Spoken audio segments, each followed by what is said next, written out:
Hello, and a very warm welcome to today's Explainer. I'm Michelle, and I am so glad you're joining me for this. If you're preparing to downsize, or maybe you're helping a loved one through a later life move, you already know there are just countless decisions to make. But today, we're going to gently unpack something a little different. It's a deeply personal, often unspoken emotional weight that so many homeowners over 50 experience. We're talking about the profound, quiet sorrow of leaving a beloved garden behind. So let's dive right into this, because it's an experience that really deserves to be honored. Think about it. When you decide to downsize, you mentally prepare yourself for the logistics, right? Packing up the living room furniture, that feels manageable. Boxing up the family photographs is something you can easily plan for.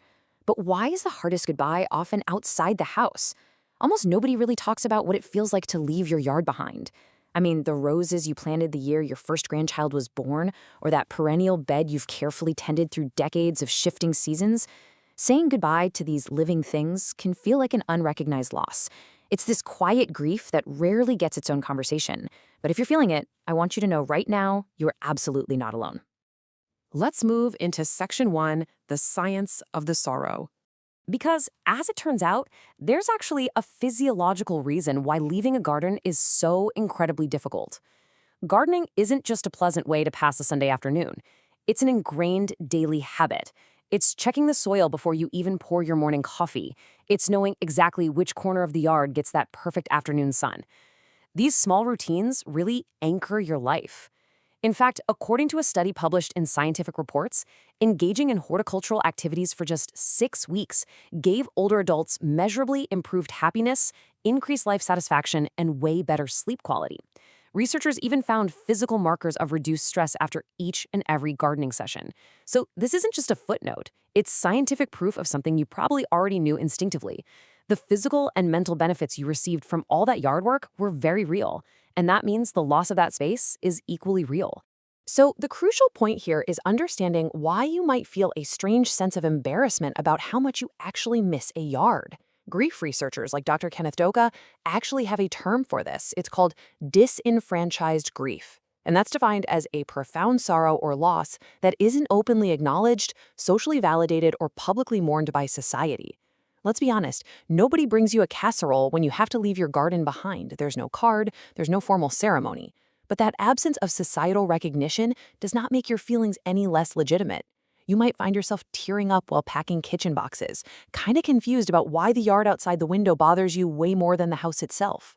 It's simply because you're leaving behind years of physical labor, patience, and love that you invested in one specific patch of ground. And that brings us to Section 2, Eleanor's rose bushes. To really bring this to life, let's look at the experience of a homeowner named Eleanor from the south suburbs, specifically Olympia Fields.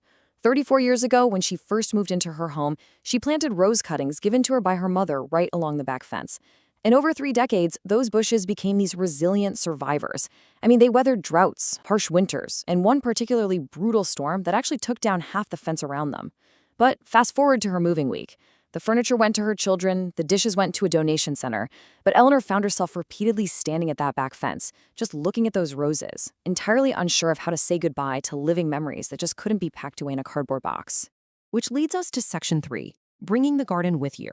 Eleanor's story is so deeply common for anyone with a beloved garden. But the good news here is that there's an empowering, beautifully gentle solution.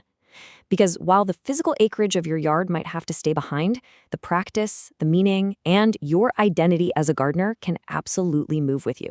Here's the simple solution Eleanor came up with before the movers even pulled into the driveway. First, she took several cuttings from the absolute healthiest rose canes on her fence. Second, she potted them gently in some fresh soil. And third, she brought those newly potted cuttings directly to her new home. Now, sure, they just looked like a few sticks in a pot of dirt at first, but that incredibly intentional act gave Eleanor something living to carry forward, instead of feeling like she had to leave her history entirely behind. Eleanor's instinct was absolutely right on the money, and it works for vegetables, perennials, or really whatever you love to grow. As the University of Illinois Extension notes, container gardening allows you to grow plants successfully in very small outdoor spaces. A condo balcony works beautifully for this. Even a sunny window ledge indoors is enough. The goal here is rarely to recreate your entire yard in miniature. It's simply about keeping a small, meaningful piece of your decades-long practice alive in your everyday routine. Because scaling down doesn't mean giving up. Just think about the comparison for a second. A decades-old yard requires extensive upkeep and a large amount of physical labor, along with that deeply rooted history. But a container garden on a balcony, that means fewer beds to weed and scaled-down physical labor. Many homeowners actually find that this smaller scale suits their life so much better after a move. You are preserving the exact same meaning, the exact same sense of purpose, but it's beautifully scaled to match the energy and time you actually have available right now. Your identity as a gardener doesn't shrink at all, it just gracefully adapts. Let's look at Section 4, honoring your next move. As you navigate this transition, please treat yourself with gentleness. Grief over a garden does not need anyone else's permission to be real. And honestly, it might sneak up on you. It might surface that very first spring in your new home when nothing is blooming because nothing has had time to grow yet.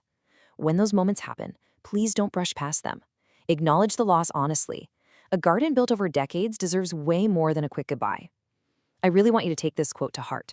A connection to a place doesn't have to end just because an address changes. Eleanor still has her potted roses on a small patio right outside her new front door. They look a little different than they did along that old fence, for sure, but they are still hers. They still bloom every single June, and they still carry forward a story that started with her mother over 30 years ago. And your deep connections can continue blooming in your new space, too. As a seniors real estate specialist, I know firsthand that when you're thinking about your next move, you need guidance that respects the full emotional weight of the process, not just the paperwork and logistics. I'm Michelle Williams, and I would love to warmly invite you to access my free resource library. It is filled with practical, emotionally intelligent guides covering every aspect of later life housing, downsizing, and care alternatives. And if you want to know more about how I support our community, the Homeowners 50 Plus page is a wonderful place to start. You can review all of this on your own schedule with absolutely zero pressure. Now, I want to leave you with a thought to really reflect on today. As you prepare for your next chapter, what is one small, beautiful piece of your current life that you will choose to carry forward with you? Whatever it is, I hope it brings you comfort, continuity, and immense joy in your new home. Thank you so much for spending this time with me on today's Explainer. Take care of yourself and happy gardening wherever you find yourself next.